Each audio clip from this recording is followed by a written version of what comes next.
the weird thing is it's more like The Office than it is like Saving Private Ryan. I think the most accurate film or series I have seen that I recommend if anyone wants to know what the combat experience is like, and I've asked several people, as I've not been in combat, I won't pretend I have been, but it shows the bureaucracy and the nonsensical decisions that get made all the time, is watching Generation Kill, the HBO series.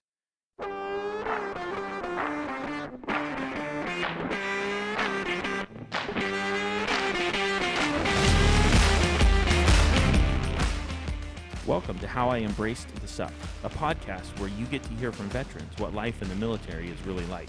I am your host, Walt, and before we start, you should know that I do not censor the show in any way. You have been warned.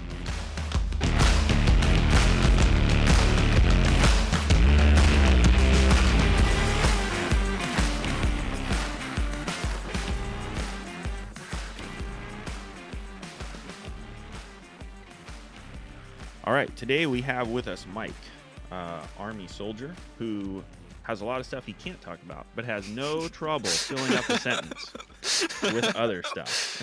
Hey, how's it going, Mike? I'm doing well. Cool. How you doing, Walt? Not bad. Glad you could make it to this here podcast. No, glad to carve out some time and glad to make it. Chat it up.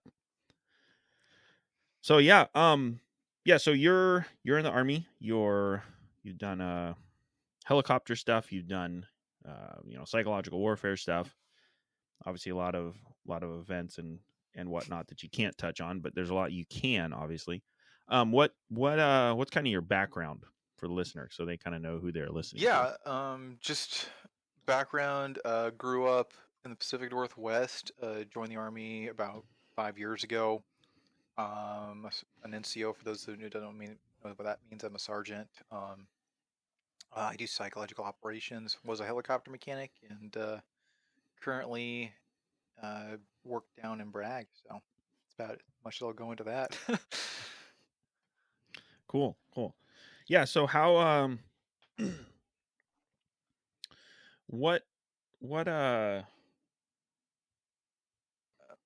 you need some coffee? You don't have any? You don't have your cup of what's that coffee everyone's into? I think I'm in the military coffee, but I'm not. No, Black Rifle. You just had to do your Black Rifle coffee, right? The Brovet coffee.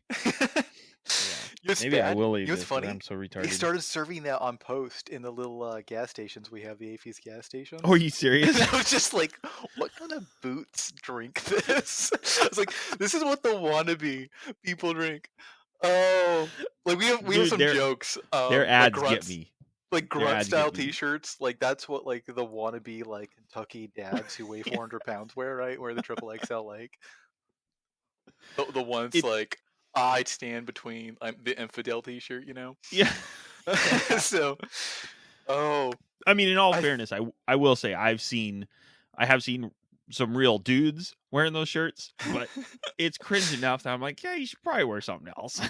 Oh yeah. But so what's kind of funny is so we're at a birthday party the other day for a friend. He's a firefighter, so like I keep friends with the same mentality, right? And something my wife had to get used to talking about military culture was the homoeroticism of the military. And some people talk about this, but it's so true. It is so true. Like we're literally standing there, and so his dad comes in. Of course, his dad's like an accountant, and his dad's wearing a grunt style T-shirt to his birthday. Right. And I like look at him, and we're just kind of talking because like the awkward birthday party where you invite all the family you don't want to talk to because you have to.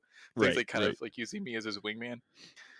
And he looks at me and goes, "I'm gonna buy you a grunt style T-shirt." And I'm like, "Unless it's a deep V cut, I don't want it. I need to be able to like dye my hair from blonde to dark to justify the V cut."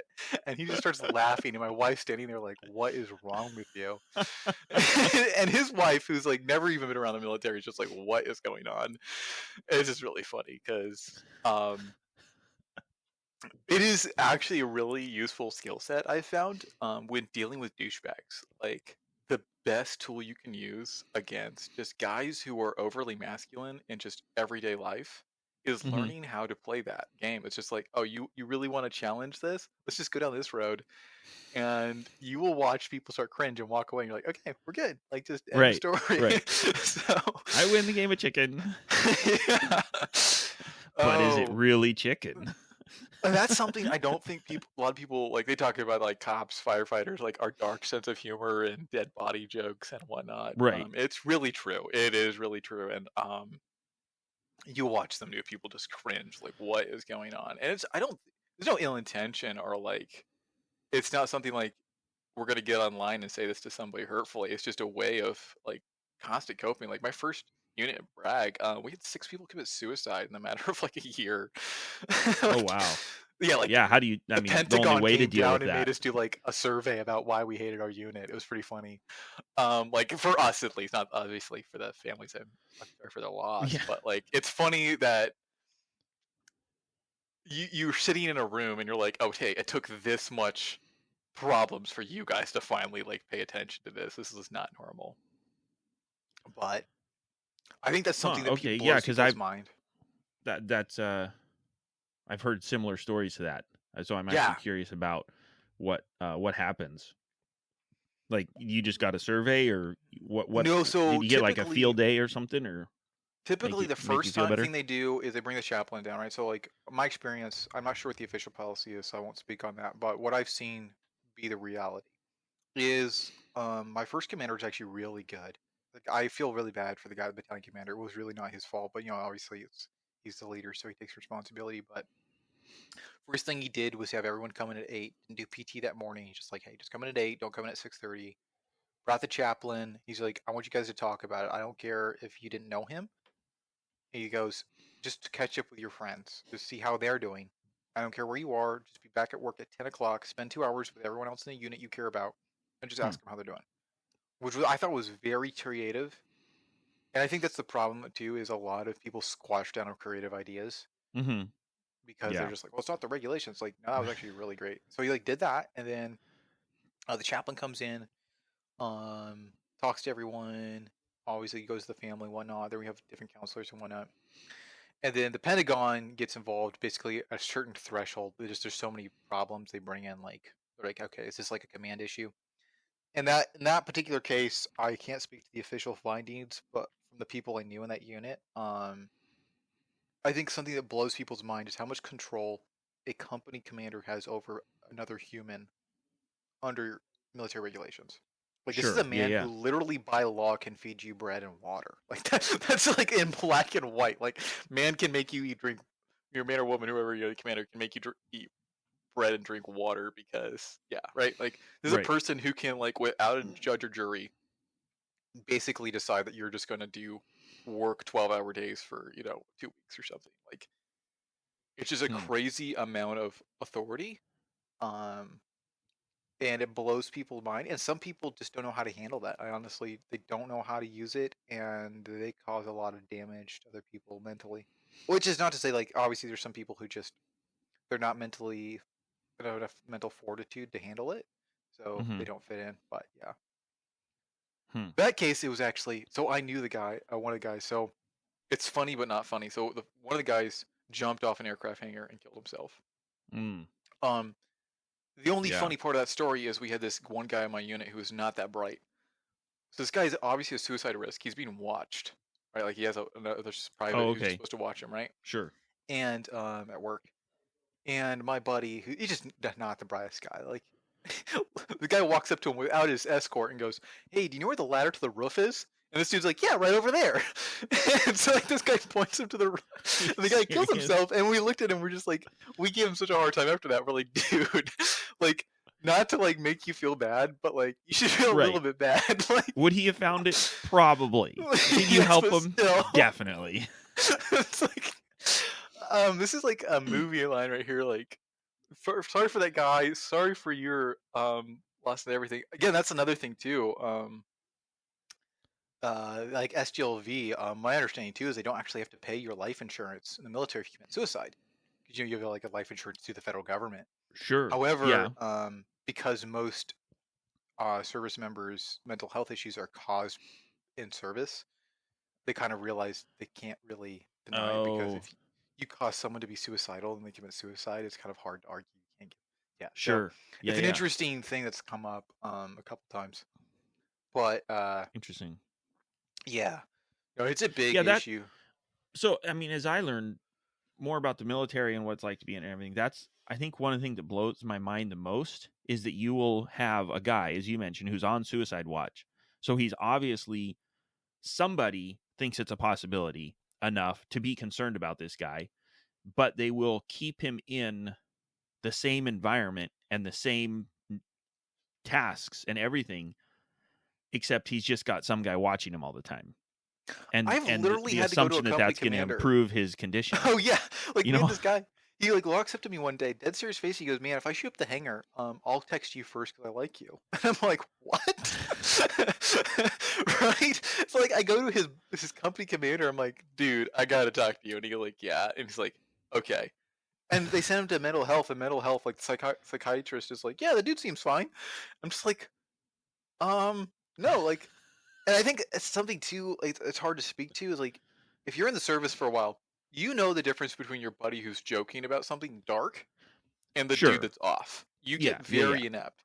The problem is trying to articulate that to someone else who's a professional in like mental health or something. Like, no, this dude's joking versus this dude's like off, and right. trying to just say things that it's hard to like put into words just because you've been around it for so long. Because usually the guy that's joking is actually going to take it further. Well, So a guy who's joking, yeah, he'll the push difference those between boundaries. the joke is more the outrageous thing. Yeah, the joke guy will say the most outrageous thing and usually end it with something stupid. Right, Like, right. you'll see this in the case of coronavirus. Actually, my favorite thing right now actually is to really get people uncomfortable at that because it's such a charged issue. So I'm actually going to a doctor's appointment, and I'm guys like, I look at this doctor. I'm like, you know what caused coronavirus? And he already looks uncomfortable, like he doesn't want to Right, start a yeah. political conversation. I'm like, it's big rubbing alcohol. Big rubbing alcohol is trying to get money for wipes and hand sanitizer, and he just loses it and starts laughing because it's like it's the nature of the joke, right? Right. So, but Well, like, yeah, I say Nicki Minaj did it to get conservatives to listen to her music again. I have never listened to Nicki Minaj while driving at 3 a.m. in the morning to stay awake because it's so obnoxious. Right, right. And then hitting 3 traffic cones in the middle of a freeway and waking back up. No, yeah, I've listened to Nicki Minaj. It's on my like I'm driving at 3 a.m. in Right. the morning Yeah, yeah. playlist. Like, Yeah.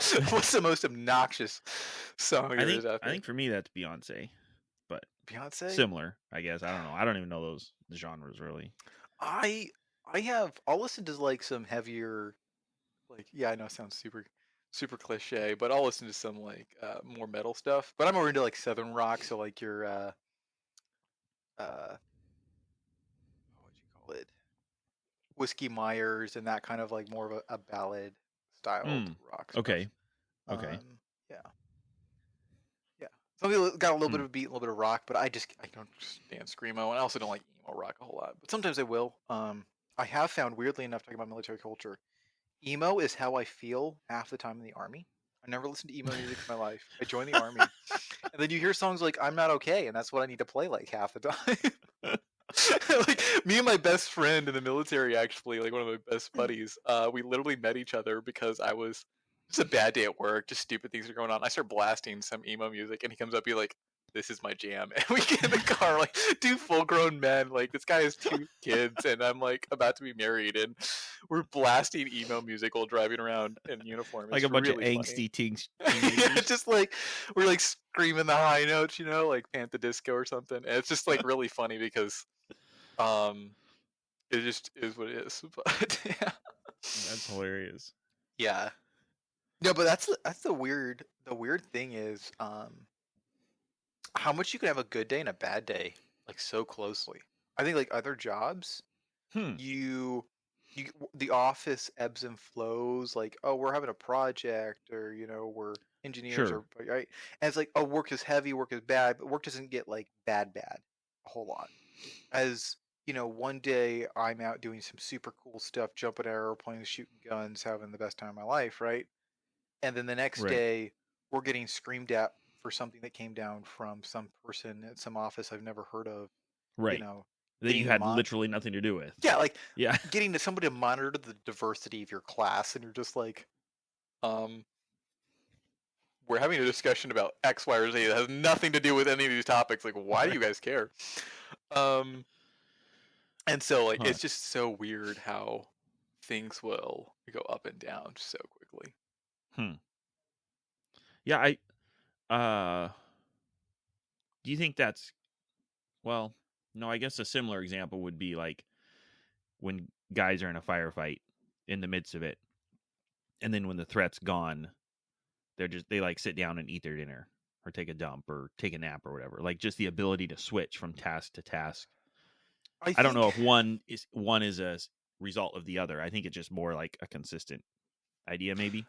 I think it's actually a tug of war. I think what I'm referring to, yeah, I think that is a military skill, being able to switch things on and off. But I think what I'm referring to is the constant war between the administrative bureaucracy and the long tradition of the military profession. Oh, okay. Okay, I see what you're saying. So, like, where 1 minute I'm driving a truck, prepping it for combat, loading weapons, stripping machine guns, right? Like, things that are Doing very soldier relevant. stuff.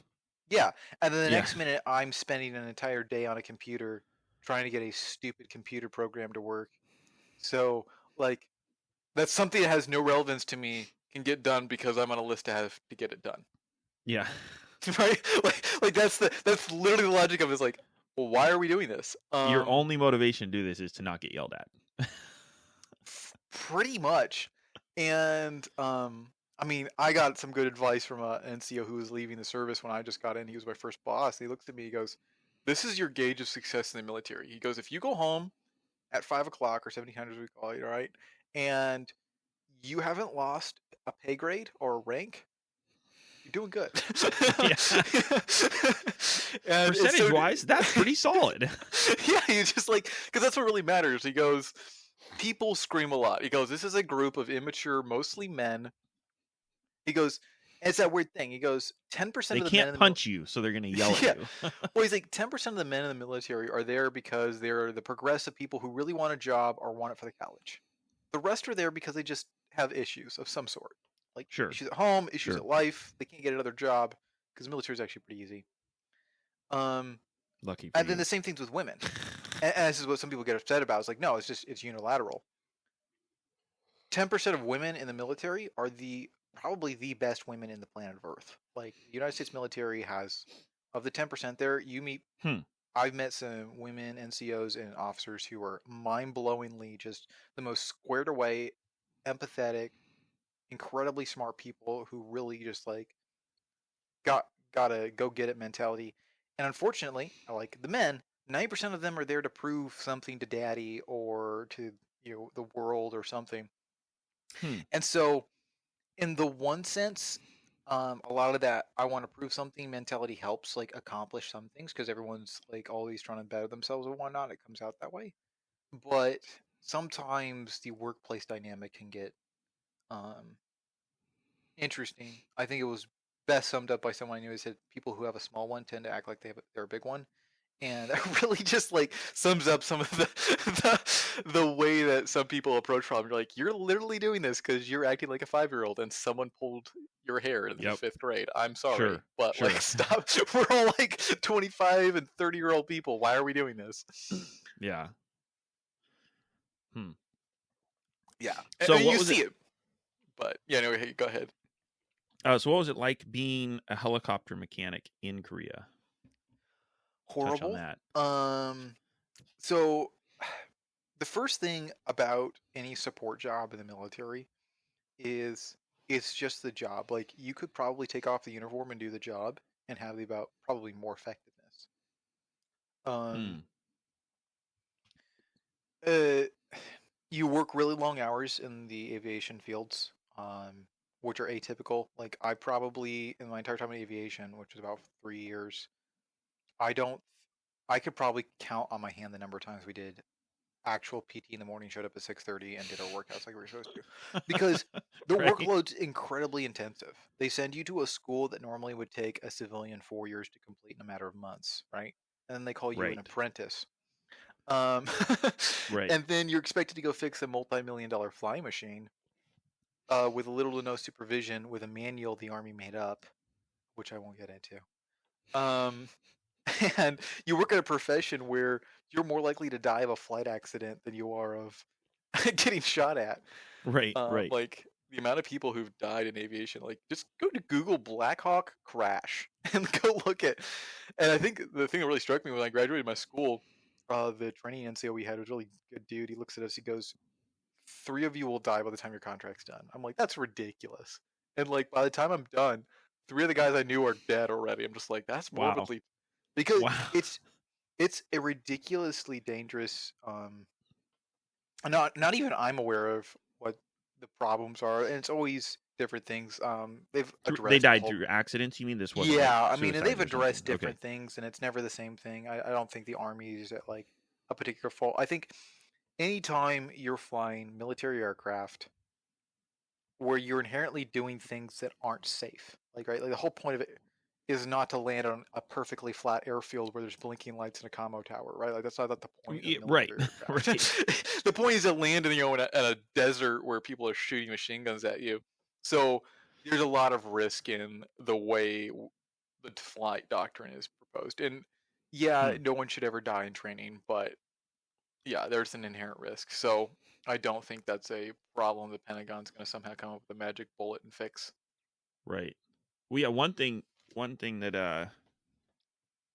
I've always been intrigued in aviation, so I kind of knew this a little bit. But if you have a squadron of, I don't know, say I don't know however many are in a squadron, right? Not all those aircraft are necessarily ready immediately to have crews jump in them and go. You have a readiness level, or there's some in maintenance, which is your job, right? So which is disturbing. If I was to tell you the readiness level for aircraft, right, what the acceptable level is, you'd be like, "What?" And what you're willing to say to make it seem like there's more ready, so that you do better at your job.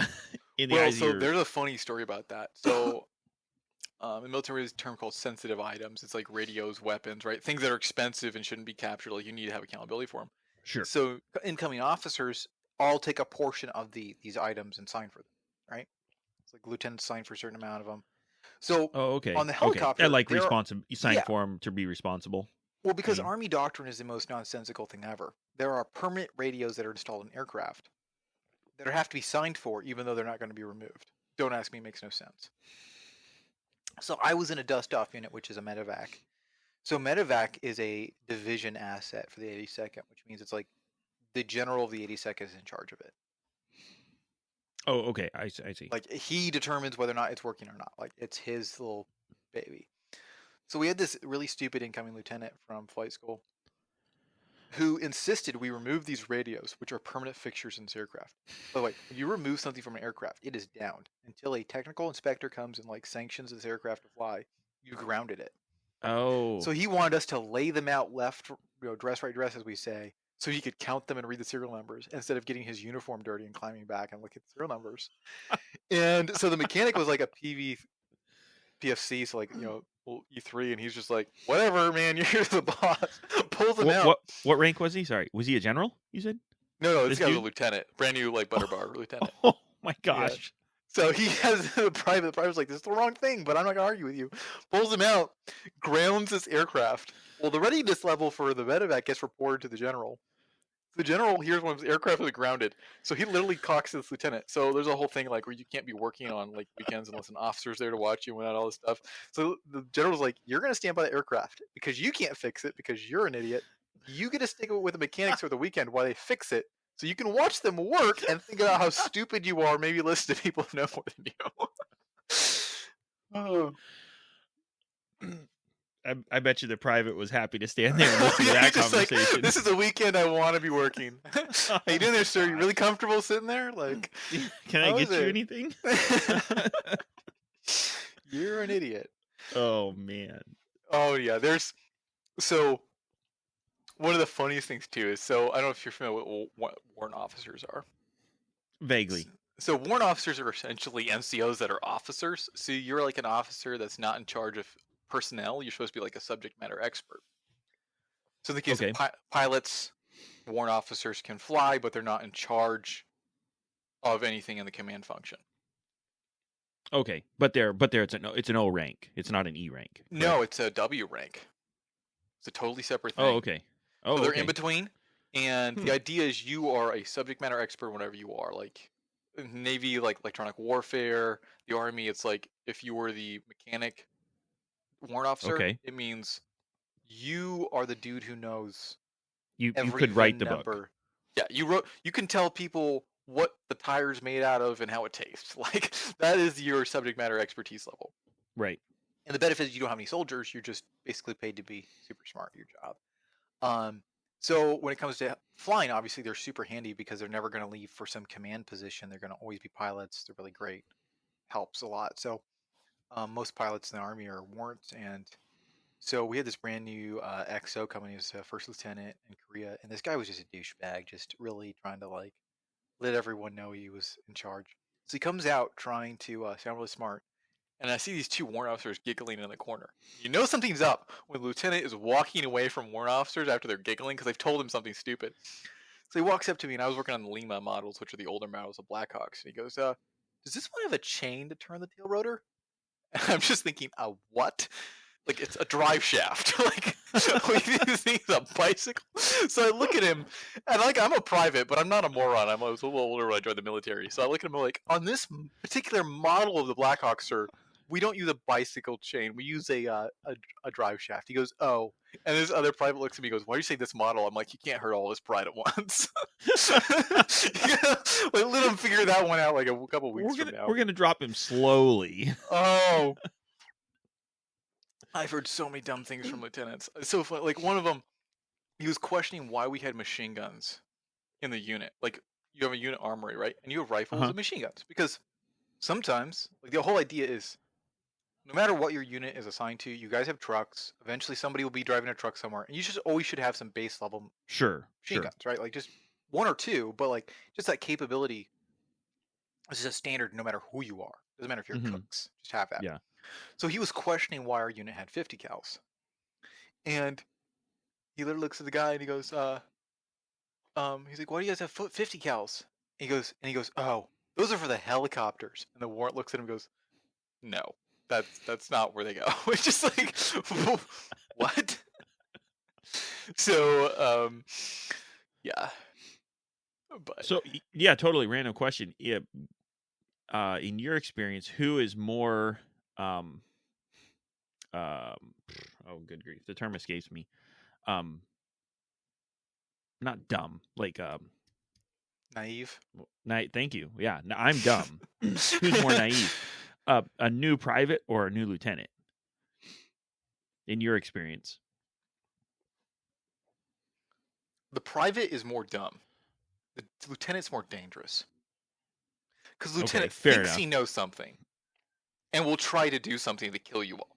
The private knows he doesn't know everything and just follows everyone around like a puppy because he knows he just can't do anything, right? So lieutenants, they talk about this actually. So I did a little bit of wildland firefighting before I joined the service, and they talk about one of the most dangerous time in anyone's career is when you change levels of leadership. When the new role you've assumed is in the same job, but the way you lead is totally different. Okay. So when you go from being like an XO, so an XO of a unit, the executive officer, he's logistics. He's there to make sure everything works on a logistical level. He's not there to command. So when you go up one rank, you think, oh, it's only one rank. But the job is so different, you think you're going to pull from your old job to do your new job when they're totally different. And then you inherently like cause issue. Like the most dangerous people who fly are not butter bars. They're not second lieutenants. They're first lieutenants because you made that first rank. You're just comfortable enough. You start to relax and make mistakes. The same thing, like sergeants, people who make sergeant first class, like these critical ranks where you change how you're doing most of your job is the most dangerous points in your career for you and your people around you. Sure, yeah, that makes sense. But and okay, so you work mostly on Blackhawks, or entirely, or I was a Blackhawk mechanic. I think you mentioned ahead of time you were in like the deep maintenance. You weren't like the touch up paint or whatever. You were pulling out engines and you do that too. Weirdly enough, that's deep maintenance. Oh, okay. Yeah, I did that, and then so the weird my charmed existence. I did that, I pulled out transmissions and whatnot. Speaking of dumb private things, we had a private bolt the transmission in at the wrong torque. Oh, with like the the bolts? wrong adhesive to the bolts 3 times. And the bolt, what do they call it when they screw into something? Extractor? The threads Oh, yeah. are like permanent part of the frame. So we messed them up, so they had to get sent down to Texas to redone. It was great. This private single-handedly ruined an aircraft. It was great. 3 times. Yeah. This is the same guy who like got an Article 15 for throwing racial slurs. Yeah.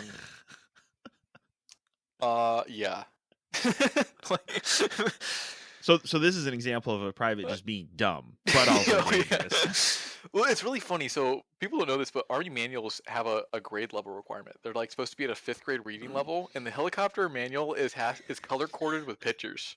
Like this thing has bright colors and pictures in it because the Army knows how dumb people are. And this guy still messed it up. It's written at kindergarten level. I have a theory. My conspiracy theory is in 10 years, people are going to be so dumb that IKEA is going to get contracted to write Army FMs. And so it's not even going to have words anymore. It's just going to be like little like IKEA pictograms of like how to put together the rifles. That'd be hilarious. I'm all down for it, but oh no, but so what happened is I got to brag, right? So I requested brag because I had a senior NCO. He's like, brag is where it's all happening. If you want to go do something like spooky, whatever, go to brag. If you just want to be in the Army forever, go to brag, right? Go to brag. Yeah. Home of the Airborne, 82nd. Hoorah. But so I get here and my buddy who I knew back from AIT goes, hey, you want to be in a flight unit? So unlike the Air Force, whose crew chiefs, or you might call them flight engineers or whatever, are their own MOS, the Army just cross trains their mechanics, which does help actually because that way your flight engineer / crew chief actually knows how to fix the bird if you do a forced landing somewhere. Okay. So basically having that mechanic in the back who knows how to fly, it'd be like, it's weird. A crew chief is essentially a flight attendant / mechanic / flight engineer all at once. That's what you are. You sit in the back, you measure the fuel levels, you tell people. The Army doesn't want to pay for a backup camera, so you tell the people that the helicopters get it back. Yeah, and so weirdly enough, actually, before I started doing my current job, I was just about to get into what they call progression, where you start getting the formal training, and then I switched over to this job. They actually, they technically they could have trained me, but they're like, hey, dude, you're leaving in a year, so are you gonna waste a slot getting trained on how to be a crew chief? And I was like, okay, good, fair enough. But it was great because they just let me stay there in maintenance. Because in a flight unit, most of the maintenance is quick and it's different. It's not like your routine, like at a car, you get like your 1,000-mile checks, everything, which is a deep maintenance. It's like the quick stuff, tires, which pilots are stupid and pop a lot of tires. And they're expensive because they have military aviation written on them, so they go from being like a couple $100 to a couple $1,000 there. So because the FAA blessed them and said they're from heaven. They fired some chickens at him or something. I don't know.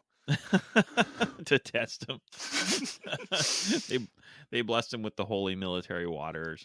Yeah, actually, so it's a funny story where I was talking. So my first sergeant, we're out at a range a couple of weeks ago, and I was like, I have a theory. And he goes, what is it? I'm like, so sergeant majors are basically pointless. And he goes, what do you mean? I'm like, a first sergeant does the exact same job at a more intimate level down at the company. So what's the point of a sergeant major? He goes, well, they do more administrative stuff. I'm like, well, I actually have a theory. I really want to start this conspiracy theory. It's actually the Army's a cult, and the sergeant majors are really the priest. That's why they don't look like they have any purpose yet, but they're actually going to come out and they're going to be the leaders of the religion. And he goes, I don't like how much sense this theory makes. Too logical for my field. This is making too much sense. But yeah, so actually I was going to ask kind of a 2-part question. You definitely already alluded to it. What motivated the transition to psyops or psychological warfare, whatever, I don't know what it's called. Yeah. And then also what was that like? Like what you're doing You're like, hey, I want to do B. So the motivation, there's some personal stuff. You like lying? No, I'm just kidding. That actually came up. Actually, I had a guy not like broke off COD talking to me because he said all psyoppers were liars. It was actually pretty funny. I was like, wow, okay, someone has some strong feelings, but he knew some stuff and felt a sort of way about it. But whatever, that was good on him. But so I'd gone into aviation knowing it was not what I wanted to do. Weirdly enough, so I had some advice. They're like, go into aviation. It's the easiest job to leave. I was like, okay, which is true. It's very okay. the least like the military in the military place to be in the army. And like when I left, my first sergeant was totally supportive. Like, didn't give me any hard time. Did anything in his power to make my leaving the unit to go do that and do better things easy as possible. Um, there was some personal, and then I think it was what I really wanted to do. A lot of people were like, "Oh, go be a Green Beret." I was just like, "That's not really what I want to do. I don't. Right. It's just not the thing I want to do." But I do like the whole I like that area of the military, but I don't necessarily want to do that job. So it's a SOCOM job. So you like go through a Q course, which is like you go learn your job, you go learn a language, you go learn some skills, and then you go to a unit, you get assigned to an area and all that stuff. So it's very similar to the rest of, if you're familiar with like, how the Green Berets function at a theoretical level, I guess. I don't want to like hurt someone's feelings who's an 18 series listening to this. Yeah, this is not, we are not Green Berets, but they try to structure the education and functionality in the same way. Okay. So, yeah. So it was really good. Yeah. So you had to go to like selection and all that fun stuff. I think it was really great. I definitely learned a lot about myself. I think, and some people will make fun of it, like the selection isn't that long or this. Like, I don't care what it is. If you do anything where you have to exert yourself a lot and really find some limits about yourself, you'll surprise yourself in how much more you can do than you think you can do, and how much motivation you can conjure. I think it's weird because we talk about in the military all the time, like, oh, we're the 1% of the 1%, right? Like, less than 1% can be in the military, and then to go through something else where like, more people fail, and then you're one of 1% or something like that, right? Yeah, for sure. And it's not, and sometimes it's for funny reasons. It's like it's not like I was the best dude there. It was I was the dude who just remembered, like, luck or fortune, whatever you want to call it, right? Providence. Just didn't make a mistake. Like there's some guys who are probably way better than me. Just they had a bad day and they didn't do something, or they didn't feel it that day, or something happened. So not to like, yeah, I don't want to say like I didn't prepare for it. Like I definitely prepared for it, but sometimes it's just that those things you have no control over too. So I'm like, I don't think I was owed it or something. So, but so what was the process like? Was it because you're changing MOS, aren't you? Yeah. So what's is that common or is that easy? Oh, that's incredibly common. Mostly the biggest common one is leaving infantry, which is obviously one of the biggest MOSs. Bravos to go over to do something more what we call the Pogue side, right? Which is a joke, have a job skill after you get out. Right. So, that's pretty common. Leaving aviation's really common. It's a pretty brutal MOS. It's a 6-year commitment right off the bat, minimum, just because it's such a brutal attrition rate for the military. So that makes a lot of sense. Then again, you figure out if you get your military license to fix helicopters while in the military, like they'll pay for some of the licensing. You get out, you can make near to 6 figures pretty easily. Sure. So yeah. So yeah, that's a pretty common thing. I think the biggest lie kids think, which is really funny, is they think they're going to shoot guns and kill people and play COD. Like their idea of an MOS, like a job function, is like, oh, I get to do that job and shoot at people. It's like, no. First of all, we're not engaged in any active full-blown wars anywhere. Like, just don't like, who are you gonna shoot at? Right. And then the second thing is, and people talked about this. It's an incredible amount of boredom, and it's not the fault of the service members. Like so many times, you get people like, "Oh, why are you wasting your time?" It's like, well, you own me 24/7, Right. and poor time allotment. It comes up constantly. It's almost exclusively like soldiers who don't allot their time well are the kinds of ones who show up to the uniform, like the field or a field event without the uniform or something like that. Like they brought like one uniform or something. That's how it demonstrates itself typically in the soldier, because their life is completely controlled by leadership. So when they have dead space, typically, it's almost universally leadership's fault for not providing direction. And Okay. yeah, you get. I would try not to be conceited, but would call myself a go-getter kind of person who likes to go find things to do. And even I have faced an incredible amount of hours of boredom in the military, which is probably why too many of my fellow service members are getting in trouble on TikTok. Right. Yeah.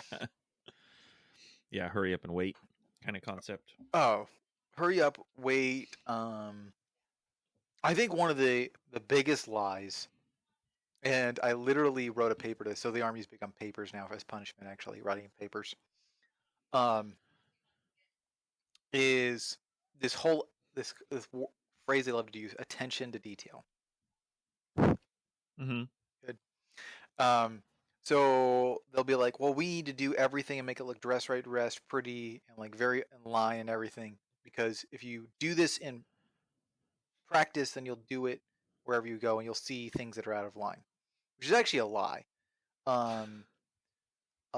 Psychology. If you've studied anything about psychology, if you want people to know what is right Mm-hmm. about a particular topic, you have to train them what is right on that particular topic. Things do not transfer. I.e., if you want to teach people to identify what a roadside bomb looks like, the abnormalities of that, Yeah. you have to drive them down a road that doesn't have a bomb so they can see what normal roads look like. That is the only way to teach people what wrong looks like. If you want to teach people what a good weapon, a wrong weapon looks like, and to identify that, you need to teach them what a good weapon looks like and a good weapon only. You can't teach someone that this is how a bunch of vehicles in the motor pool look squared off, i.e., therefore somehow you'll pay attention to things that don't look squared off in the real world. It's this lie that gets propagated and everyone thinks it. It's sort of, I call it the pop psychology of the military, where they think someone says something stupid and everyone believes it and goes on with it, even though it's completely contrary to all science and all things that make sense. Yeah. Okay. Am I cutting out? No. You're good. You're good. Okay. So. Okay. So yeah. So it was just the change in MOS was just motivated by the desire to not be a helicopter mechanic. Partly. Yeah, partly. I've always wanted to be in a SOCOM unit. That was always something I really wanted to do. Okay. Whether what I do from here, like get out or do a couple more years, do 20, who knows. I think that's something too. It's one of the big things. Everyone's like, "Oh, you'll know if you want to do 20 or not." It's like not really. It's a constantly evolving thing. It's one of those things. It's like you have great stability, salary wise, and all that stuff. Mm-hmm. But you constantly are plagued with the instability of every administration is either threatening to grow or shrink your job as like a matter of everything. Sure. Every administration is a different way of doing your job. Yeah, you're definitely, to a certain extent, you're a political. Your job has political aspects. Yeah, the tenure of your job. Like I will say, like just as example, not even to be political. When I joined, Obama was still in charge, and we were receiving long briefs on identifying and dealing with transgender service members. Trump became in charge, and all of a sudden, the amount of extra briefings that had to do with anything, I'll just call them social, if you will. Sure. Yeah. Was non-existent. I don't think I ever social briefing. Immediately after President Biden took charge, we were getting briefings on, extremism in the military and different groups they thought were good and bad for us to hang around. And so every administration, and it doesn't matter what you think about those and whether or not you agree or disagree with them, it's just an extra, it's an extra 10 or a couple hours. It's going to become part of the annual business year, if you will, where we're going to have to talk about this. We're going to have to set aside training hours for this. And it's one Hmm. more thing. It's the constant problem of the getting the 2 gallons of paint out of the 1 gallon can. Yep. So and that becomes the constant battle. So um, doesn't matter what you feel about politics. If you're just an apolitical person, each administration changes your office life from Right. one side of the wall to the other. And not any of them make it easy, but it's just you'd work it out in different ways. Huh. Yeah, I hadn't considered the effect on your internal operations in everyday life. I usually think of it as if a certain president gets elected, you might get deployed to here, or you might get deployed here, or you might get pulled back, or whatever. I was thinking more like it affects you and your interaction over the globe. But I hadn't thought about, it affects your like everyday what you're going through kind of concept. Oh yeah, it will affect your Hmm. your everyday. It just and you see it in a lot of things. I honestly think the biggest thing I personally have a biggest pet peeve against, I think, is going to hurt us as a country, and I guess, whatever ill effect it has on me for saying this, I don't care. I think what Americans need to get a hold of is war is risky. The military culture has become obsessed due to bureaucrats with risk mitigation.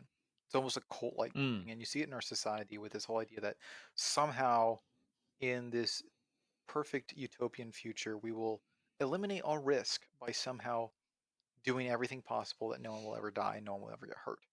Hmm. Ignoring the obvious and rather blatant fact that it's called warfare. Like, warfare is the act of destruction and death between societies at a Right. societal Right. level, right? Like, this is a pretty overt act. Like, there's no way to pretty it, and it's just a societal thing. And the the unfortunate truth and fact of the matter is the obsession with risk. I would call it.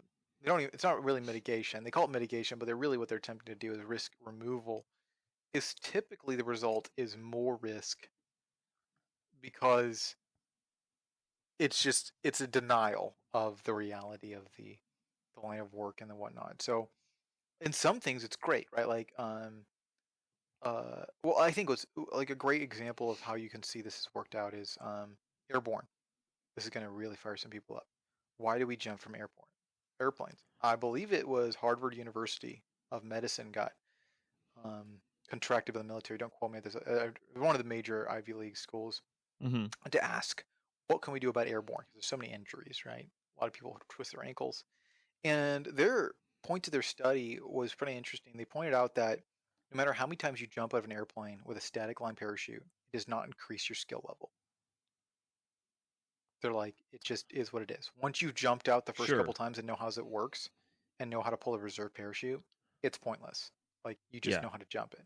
And their suggestion, I believe at the end of their study, if I was correct, was jump masters, the people who are the safeties for the jump, should continue to jump and be on jump status, and everyone else should jump, go to airborne school, and never jump unless they need to. Oh, okay. Because they're like, it's not a perishable skill. You walk up to a door and step out of it. Right. And then there's this one cord you pull if you have to. Yeah, and then one cord, Yeah. and then if you have your rucksack in front of you, you release your rucksack so it hits the ground separately with a 20-foot line before you do, right? So, Right. yeah, there's Right. some things, but like, you can do that. And constantly throughout the briefing, you hear the things like, it's a big guesstimation game. It's really kind of a toss up. It's the biggest toss up in the world, right? And I think the thing you notice though is like my speculation, honestly, on the subject of why it hasn't been removed as a status is one, people like the money. Like, and I mean, I like the money. I'm on airborne Mm-hmm.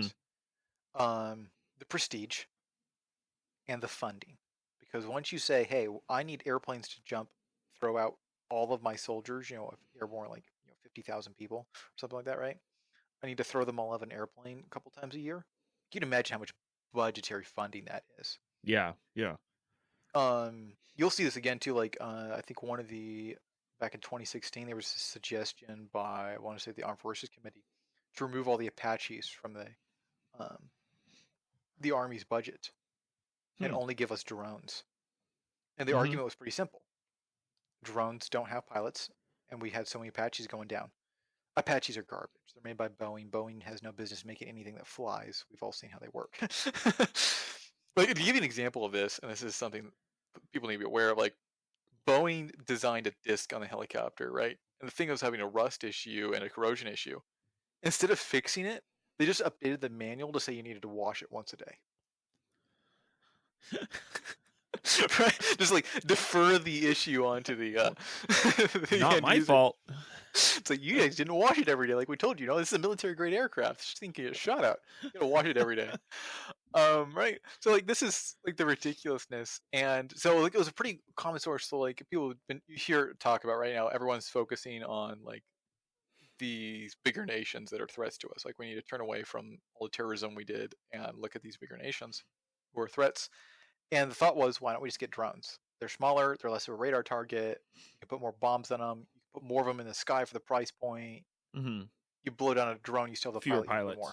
Yeah. And when you're talking about fighting Russia or China, like, collateral damage is less of an issue, right? It made all the sense on paper. But again, it comes down to funding, right? If you give up an expensive toy as a commander, you're giving up that funding, and we all know how the federal government and funding works, right? Yeah. Wait, are you talking about the F-35 right now, or what? No comment. So,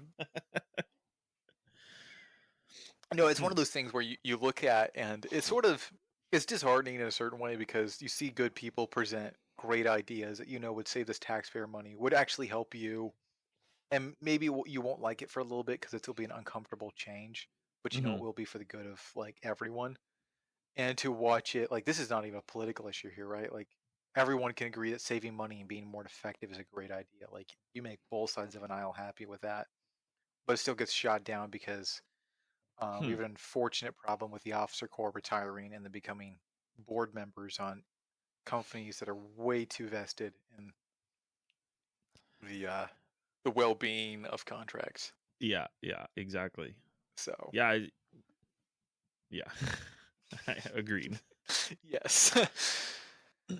So jump school, jumping, you mentioned that. What's that like? What So it's a 3-week what's school. the highlights there? I think you run more than anything. I think it's actually a secret tryout for cross country. Right. I'm a lighter dude. I like to run, so I've never actually had an issue running the military. I know some people do, bigger, like, bulkier guys, but yeah, the first week essentially you just go over a lot of the really, really basics. Like, this is a parachute, basically. Here's how to put it on. Right. And really focus on the stuff. And it's really not a whole lot. Like, they really pound things over your head over and over again. But it's basically put on a parachute. The parachute works walking on the plane. The second week, they really, really go over how to land, because you land like a sack of potatoes. You land really hard in a parachute. I'm a light dude, and I got 2 concussions. Like, it was a winter. Like, we had a bunch of dudes break ankles and whatnot. So I was like the minor injuries of this jump. Right. So it's learning how to fall is important, and they really harp on that, because it's like, it's either going to hurt or you're going to do it the way we tell you. And the last week is kind of half and half in my experience. What they did is, half of it is procedural stuff in the aircraft, like how a whole bunch of commands they give right prior to you jumping out. So, like, example for your people who don't know, you're just not going to throw a whole bunch of people outside the door of an aircraft going about 120 miles per hour. Right. You got to have something, obviously, because you're jumping. We call a mass tack, which is a mass exit. We're trying to get as many people as possible. You go out opposite doors. Now, if you both go out the doors at the same time, theoretically, because the aircraft's shape, you follow the skin of the aircraft as long as you're near it because of the aerodynamics. Oh, yeah. Bernoulli's you technically could come under the aircraft and kiss each other and then have a concussion and fall away. So they don't like that. Right. I think it's the kissing part. I'm not sure, but Probably. yeah. So I thought you they have to encouraged it. stagger the people. So like they want some control. So the first thing I typically is the first warning, which is they'll give you the 10-minute warning, which is both hands up, all the fingers up, number 10. Jump master holds up 10 minutes. So then you yell at each other. So every command you repeat and yell at each other. So 10 minutes, and then it's the hook up. You have each side stand up separately. They hook up. You check the guy in front of you's gear. The jump master checks your gear, which will be the third check. Airborne operations are weirdly safe compared to like probably driving. Right. And then they basically have the first 3 guys hold their arms at full length. The rest of the guys kind of hold their arms close to their bodies. You walk to the door, and you have this thing called a static line, which is literally attached to your parachute and attached to this big long cable in the aircraft. Mm-hmm. So as you jump from the aircraft, like your parachute rips open. And the big thing is you need to make sure the jump master, the safety guy, holds on to that because there's a bunch of loose line webbing. And since it's loose and just flowing, if it's not being held, it could potentially ravel around your leg or something, and all of a sudden you have a piece of webbing. Like you ever gotten like a rug burn from string catching you somewhere? Imagine that happening at 120 miles per hour. Yeah. They've had people lose body parts and die and whatnot. So like that's a big safety thing. Yeah, but once you exit the aircraft, it's I've learned you can either count to 6 or yell profanities for about 10 seconds, and then your parachute opens. So that's about how that works out for you. And then typically if you yell profanities for over 6 seconds, you should check your parachute and then be like, you start yelling profanities more. But which I have a story about for after this. But so it's a pretty controlled like process. Yeah. So actually, my last jump in airborne school, good segue. I'm actually finally comfortable. Like I was terrified the first couple of jumps. It's a lot of like faith and equipment. Some tired specialist who's been packing like a couple thousand parachutes a night because you realize you got a couple hundred people jumping at airplanes multiple times a day. Like they're just crazily repacking parachutes. So you hope some like private or specialist just cared enough when he's packing your parachute to do it right? So the last jump, I'm finally comfortable. I'm like, okay, this is not bad at all. It's like whatever. It's actually kind of nice. So I get to the door.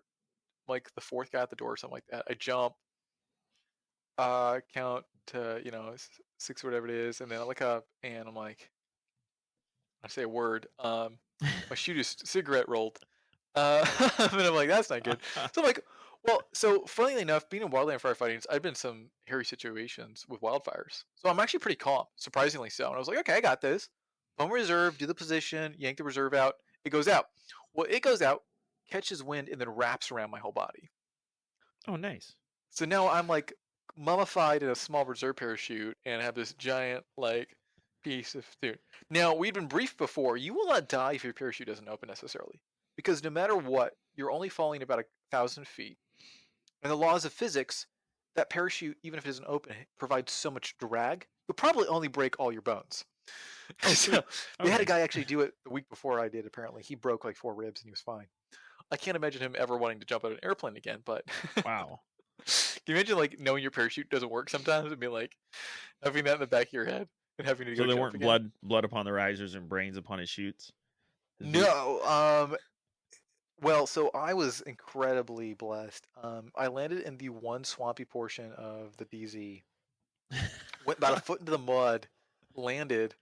All the jump masters came running. They're all like freaking out because they just see this like thing of cloth come in the sky. So apparently, what happened, because I couldn't see, I was wrapped in is my chute flared open just before it hit the ground, so it slowed me down enough that I wasn't going full speed. Oh wow! And then it unraveled a little bit, and then I went into mud. It was like the super muddy, like just clay, like goopiness.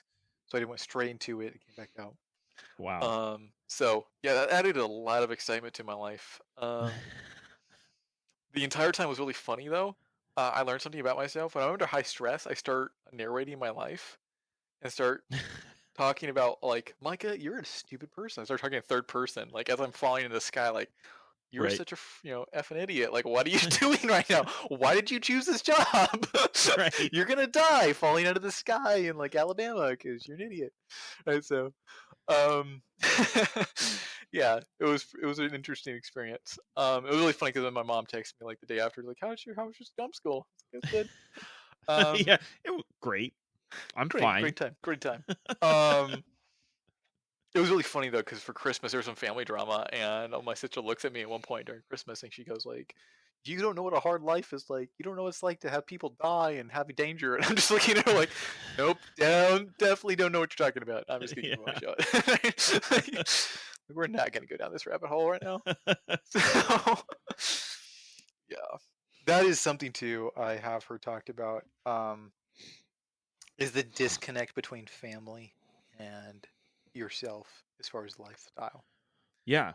Um, I can't speak to service members who've come from a little rougher backgrounds. Like I'm gonna be honest, like my family is pretty well to do and they've done well, so I wouldn't say like it was bad. But because of that, it actually made it weird because like here I am working a blue collar job and they're all living, in their $1 million home and whatnot. Sure. And when you go to talk about what you're going to do when you meet up with them or when they hang out, it's trying to explain to them like, "Hey, I love my job. I'm not going to quit it. Also, I don't make six figures. We're not going to go do this." Like my sister, love her, but she landed in Charlotte, which is like 3 hours from Bragg on a weeknight, and asked if I'd come hang out with her. And I'm thinking like, I gotta wake, I gotta work at like 6 tomorrow morning, and she's like so offended and wondering why I won't come and fly up to see her. It's like I can't explain to you like Right. my time is very limited and like I just can't do that kind of stuff, and it's a huge disconnect I think for some people. Hmm. um some of my friends who've come from rougher backgrounds say some of the problem is trying to explain to your relatives is that you actually have rules, which I think was interesting. So like Huh. you don't talk back to people in the military, right? You don't do these certain things. Like you can, but it'll have consequences, right? So if you come Right. from that like that father figure who's like, yeah, man, you talk to them and you punch them, right, and settle it right there. You can't do that in the military. So trying to explain to your relatives like, yeah, that's great, and we're gonna laugh about it and drink a beer, but that's not. I can't do that. Like that's just not even an option. It's not gonna work out. So, Right. um, having that kind of yeah, it's definitely a weird um disconnect there. Yeah, that's something I've noticed is the military experience is so unique that it's difficult for especially it's obviously especially guys that have been in combat and stuff, but just in general, it's difficult to relate with people who haven't experienced it or don't have an understanding of it. And it's the weird thing is it's more like The Office than it is like Saving Private Ryan these days. Sure. Yeah. That's the weird thing too. And people are like, well, and the thing is, I think the most accurate film or series I have seen that I recommend if anyone wants to know what the combat experience is like, and I've asked several people, as I've not been in combat, I won't pretend I have been, but it shows the bureaucracy and the nonsensical decisions that get made all the time. Is Hmm. watching Generation Kill, the HBO series. Oh Um, yeah. Yeah. I watch it, and I first watched it before I joined the military, did not understand it. Watched it after I joined the military, and I laughed. I watch it now and I cry, um, because it's so true. Like Hmm. so many of the things you see in there are like sad parts that happen. It's like we get a ridiculous amount of money to do something that's really not shouldn't be that important, but then I'm going home to buy ridiculous things I shouldn't have to that are way too expensive because no one else is, right? Right. Right.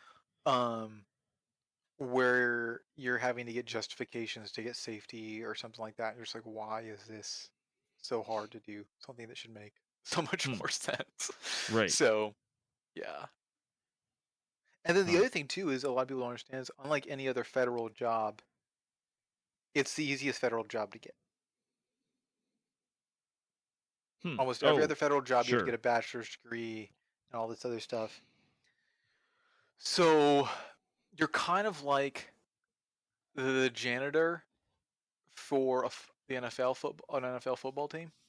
Like you're in an Okay. exclusive area, but you're not like the people care about. And so, you get some of the team gear, you get some of the cool things to wear, you get some more, but it's like you're not really anywhere near stuff. And because the reality is, the average private who's a generator mechanic is getting nowhere near anything that's ever gonna Yeah. be. Yeah. So speaking of which, also we do Hmm. more. I probably use more cleaning supplies by weight than I ever have shot and ammo, which is kind of sad. I bet. Oh goodness. So now you're in psychological warfare. I mean, obviously there's details you can't discuss, and that's fine. I'm not asking that. But like what's kind of an overall picture of what that is? What would you describe it as? Yeah, essentially, we don't really call it psychological warfare. We call it MISO is actually kind of the correct term right now. Oh, okay. Military Informational Support Ops. Okay. Basically, what we do is um, we provide our favorite word, and I'll try to deconstruct these. But we like to we use any form of messaging, which is can be anything, right? We'll make a video, an app, a text, an ad, whatever you want, a billboard, a leaflet, and present it to a group of people you want to think a certain way about something, right? So Mm-hmm. the big thing in Afghanistan was like roadside bombs. Like, okay, who's the most likely person to see a roadside bomb? A truck driver. Okay, the truck driver. We're not trying to get you to help the United States, but we don't want the bomb to blow up you. So hey, report bombs. They don't blow up you and your friends who drive trucks, right? Like very innocuous. Because 90% of the things Sure. too, like you can go in down military aspects and start messaging, enemy combatants, but 90% of the work you think about is just getting people who are not interested in participating in what you're doing to possibly become interested. Mm-hmm. So that's a Hmm. big thing. Yeah, so a lot of that, obviously, and some of it's just the dumb things you wouldn't think about, like uh, for evacuations, right? Like telling people to go line up in a line and not riot while they're getting ready to go somewhere, right? Like there's some pretty basic things, and obviously there's the old World War II stuff, the which obviously things have advanced quite a bit, but you can go back and I mean a great documentary if you want to see where it kind of came from is the Ghost Army documentary. The blow up tanks of World War II and whatnot. The whole misdirection, whatnot, uh, Mm-hmm. ruses that were played. So obviously things have advanced to different levels in the 21st Sure. century, but that also falls into our realm of specialty of being familiar with those things. Hmm. So the weird thing about our job, I kind of think why I got attracted from aviation as aviation is what we like to call the illegitimate stepchild. I'll go with that word. Right. Illegitimate child of the army, right? Yeah. Yeah. And Some people might not realize that the reason the Army flies helicopters is because the Air Force won't let them fly winged aircraft with yes, weapons on them. so Yeah. we're So sort of so this they weird they outclassed. have to use helicopters if they Yeah, want we missiles. are these outcast, and what like literally a brag. The airfield is a separate, like gated area from the base. The helicopter airfield. It's really funny. So we like to joke that we live on the other side of the tracks because there's some train tracks and we live on the other side. So that's sort of Right. a Right. joke we throw around. But I think what attracts me to you is if you are familiar with the origins of the Ghost Army's like psychological operations, they were artists. They were sort of like not military people, and I do Oh like yeah. that part of the Yeah. culture, right? Like you go to the psyop community, and it's 90% people who just they would suffer in the general military Yeah. Yeah. because it's our job is to be crazy town. Like I think to show you one of the problems we suffer from is the army was asked to think outside the box, and the Army Corps of Engineer created a 10-step manual about how to think outside the box. That's Yeah. literally how they solve things. So they create this area where they want to put all the crazy people in one place, if you will. It's like okay, Hmm. come up with unique ways to solve problems without guns, which is a little And then write regulations for them. yeah. Well, it's like well, that's what our job is. Like, how do you? I once told someone was like, really, if you really want our real job description, because like everything in the military, there's no one way to sum it up. But how do you solve this problem without shooting at it? Because Mm, anyone can do that sure. here, right? Like we Which is have inherently the military inherently kills people and blows stuff up. So yeah, you're and kind of it's our anti. question is like, how do we help, or how do we change that by not shooting at it? Like, what are Mhm. the non-shooting aspects, right? Right. Right. Which is surprisingly a lot more than you would think. I mean, there's a lot of stuff, and it's that whole thing too. If it's better in the long term for a lot of reasons, right? you tell someone not to shoot at you and they don't shoot at you, that's great, and there's no repercussions. Versus you shoot them dead and then their family hates you and they all want to kill you. And Mm-hmm. brings me to another funny story actually. I was in Canada, the most awkward haircut of my life. So I had a relative pass away, right? So it's we're in the hospital for a week, and it's a long ordeal, and the family's distressed. And it's the end of the week, and we're about to go to some event, kind of to distract our minds after he passed away. Mm. And Sure. uh, so I'm like, I'll go get a haircut. It's been a week. I look like a raggedy shag man. I'm gonna go get a haircut, go to this event. It's a nice little dinner and whatever. So uh, I'm just like a closest barbershop possible. And I am dead tired. Like a week of no sleep is pretty bad, even in the military. And I get this instant vibe of like my security safety sense is like something's wrong about this barbershop. But I don't know what it is yet. And then it strikes me. Every dude in there looks Middle Eastern. And there's hookahs everywhere. And I'm like, okay. Well, I'm already in the chair and I'm committed. Like, how bad can this get? So I get talking with this guy, and he's like, "What kind of haircut do you want?" I'm like, "Well, I want like a high fade or something."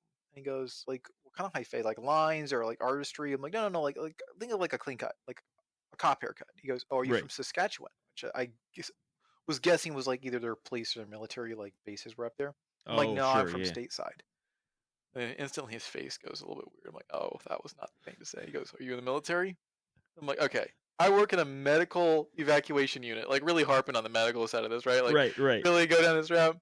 He starts relating the story. Apparently, he's like an orphan from Iraq. Some idiot person over in the military called a J-Dam on his house and like killed his entire family while he was out playing soccer in front of it.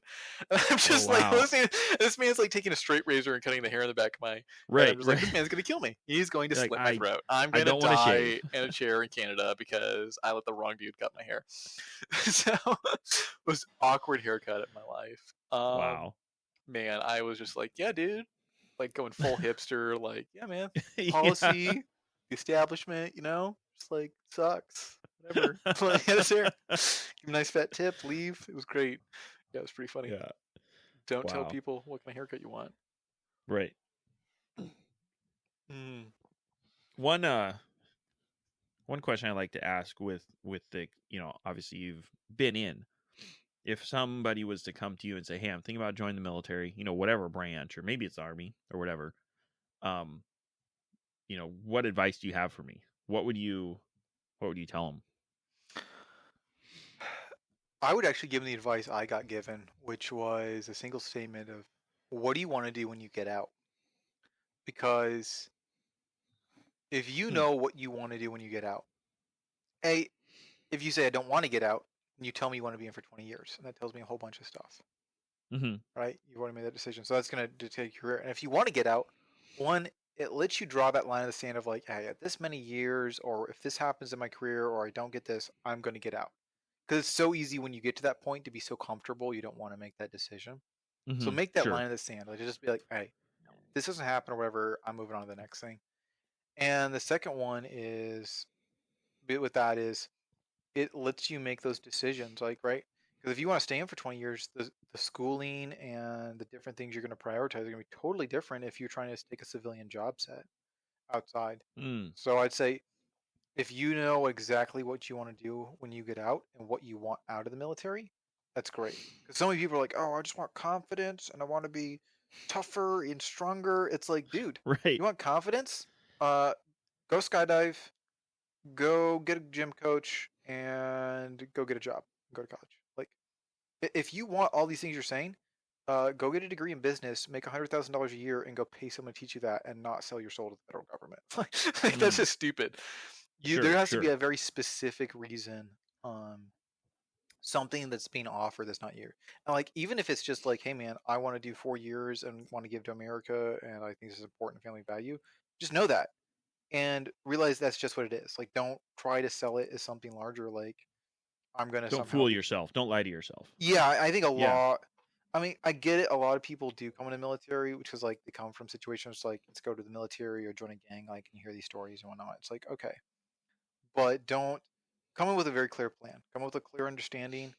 Um, and I think the easy thing is, just because you don't like the plan doesn't mean you don't have. It's not a plan. Like, I've always, my first couple of years in military, I always told myself I was going to get an engineering degree. Mm-hmm. I just kept on taking classes, and then when I finally figured out I wanted to get a degree more in line with my job, I had all the science classes knocked out. So all I had to do was the classes I actually wanted to. So Hmm. didn't stick with that plan, but I had something I was moving forward with, actually accomplishing. It helped me make schools. And like when I was in aviation, I didn't go to any military schools, which a lot of people were like, "Hey man, it's gonna hurt you, whatever." It's like, no, not really, because no one cares if I jumped out of a helicopter if I go to the corporate world. Like that's not a Right. job Yeah. skill. I was like, but all the college classes I did while I was in a helicopter mechanic, everyone cares about those. They were all like real, like done my chemistry, done my math, right? Like get all those real classes.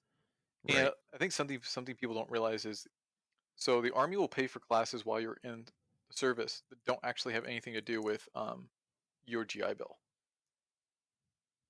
So basically, just while you're in service, you'll get uh, a couple free classes a year. They'll pay for the tuition that aren't out of Huh. your GI Bill. So I've never touched my GI Bill, and I've almost got my Oh. degree. I'm gonna get my degree paid for without having touched it. So like, what if I get out, I want to get a master's degree? So really think Sure. about that and be like, okay, just take those couple classes, especially now where we're moving toward where everyone wants a degree, and it's just Right. however you Yeah. feel Yeah. about that. Just again, just get it knocked out. Just it's one less thing to have to deal with the thing. Yeah. A bachelor's degree is the new high school diploma, Essentially, kind of. I mean, to a certain extent.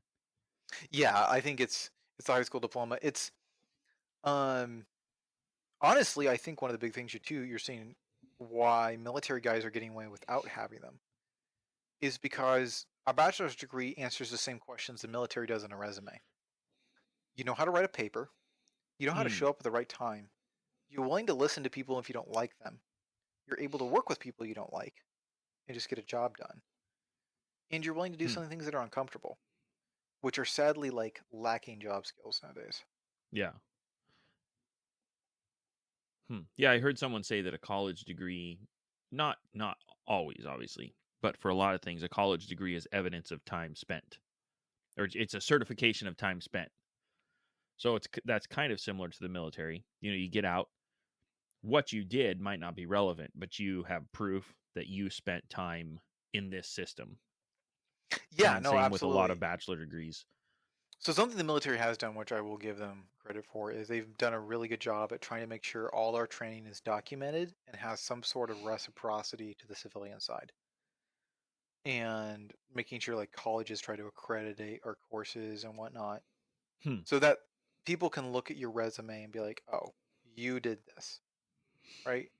Mm-hmm. And we Yeah. quantify almost everything corporately, and we do a lot of things like corporate for good or bad. There's some things that suck about that because we do not do anything like corporate, so sometimes it's stupid. But on a good side, though, it does help when if you want to leave because you can really articulate what you did and how you did it. But then again, though, again, the people skills are probably the most. If you can do a full tour of the military and not get an Article 15 for fighting with someone or something, Right. like you've demonstrated, I'm able to work with a group of people of varying Yep. backgrounds, like probably the most diverse group of people you'll ever work with. I mean, this is the level of diversity that would make like Apple and Google like writhe on the ground and joy and happiness. Like Right. these Right. kind of like this is the team. Like people talk about diversity, the military is probably the most diverse place. It's the only place you'll get some dude playing country music from West Virginia, some like literally. I'm gonna describe to you my office. Like some dude from backwoods Tennessee who likes Yep. has a pickup truck. The dude from California who drives a Subaru that's all souped out. Myself from Pacific Northwest, some other guy from Nigeria. You get some other dude from like this place or the other, right? Like just schmodgepodge of just people from the most Yeah. diverse backgrounds. A couple women, a couple of this people, like ethnicities, locations, the U.S., everything, just all in one place, Yeah. Yeah. and you're all doing the same job and able to emotionally detach how you feel about it and how you feel about each other and get it done. Hmm. And Yeah. that is a priceless skill set in the 21st century because you have everyone wanting to go on strike about everything, right? They all want to quit and make a social issue out of Right. whether or not the toilet paper was recycled or renewable, right? So, and it's that thing where like you see a lot of these corporations are like, okay, we don't mind supporting some of this stuff, but at a certain point, we can't do it all. We're not Mm-hmm. the government. We can't force everyone in the world we contact to do something. Hmm. So Yeah. Huh. Yeah. No, that's a good kind of look into your experience. I think, like you mentioned, everybody's so different. It's not a one size fits all. It's a real mosaic, I guess, of experiences and stories. Some similarities, right? The culture is very similar in the yeah, military, but your actual experiences are so different.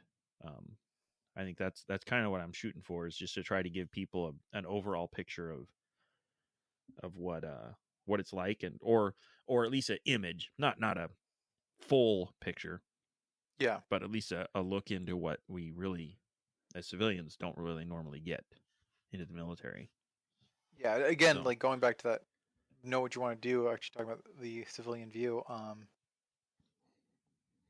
I think the other interesting social effect is I've seen more marriage and divorce in the military than anywhere else because in the okay, general yeah, society, right, we've had a lowering divorce rate because less people are even getting married because breakups aren't recorded, right? We have a sure, society that's moving away from like a post-marriage society, whatever you want to call it.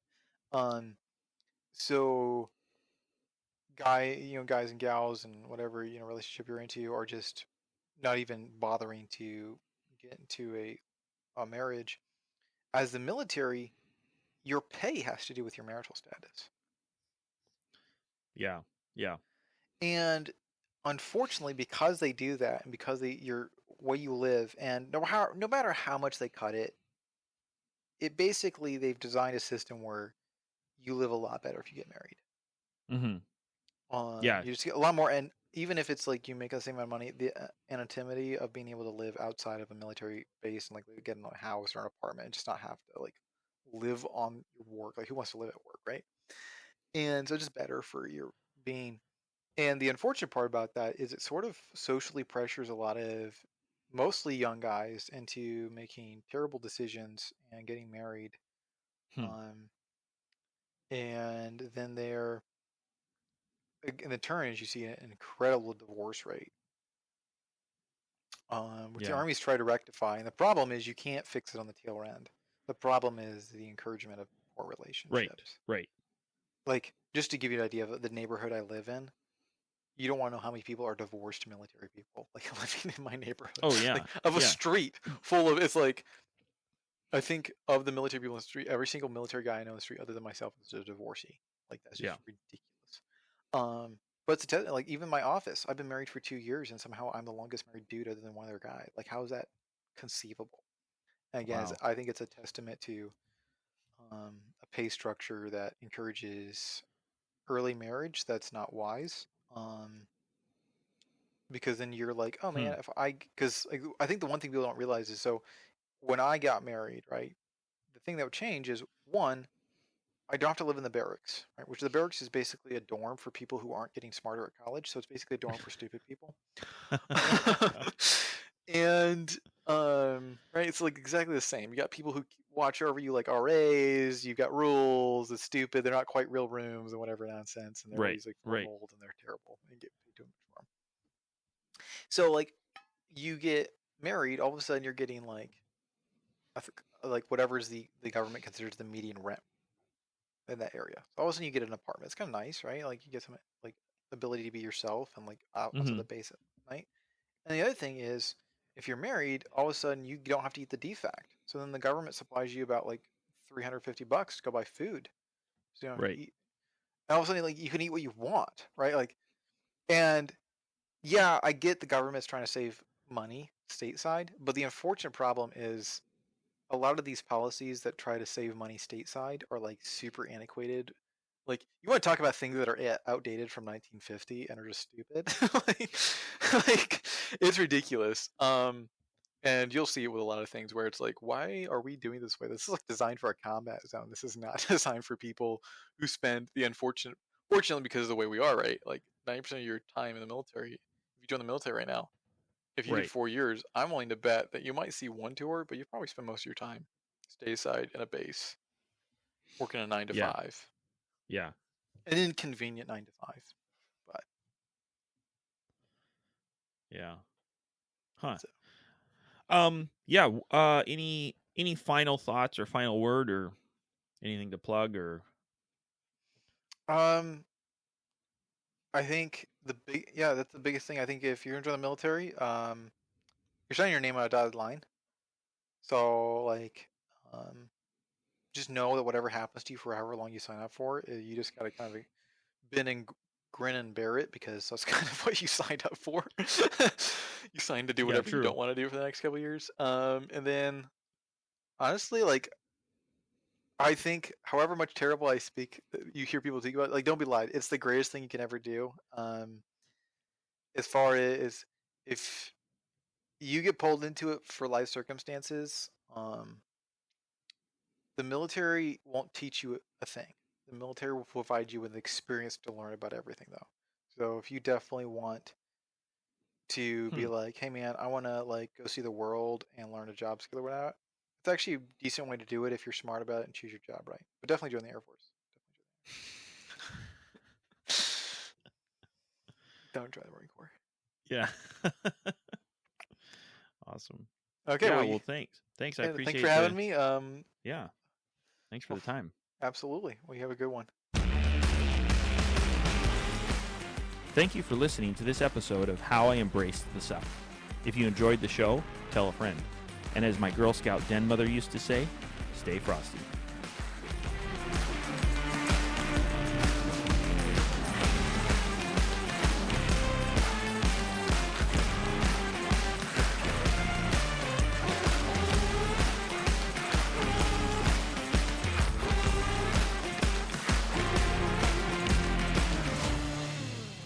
Sergeant walks in, sees the private with the defect, and he goes, "You're not gonna eat that chili, son? It's the best, freaking food they made all week." Private looks at the sergeant, shoves the bowl over. Sergeant starts to chew on it, mow it down real quick. Sees a rat at the bottom of the bowl, pukes it all back in. Private looks back at him and goes, "Yeah, that's about as far as I got too."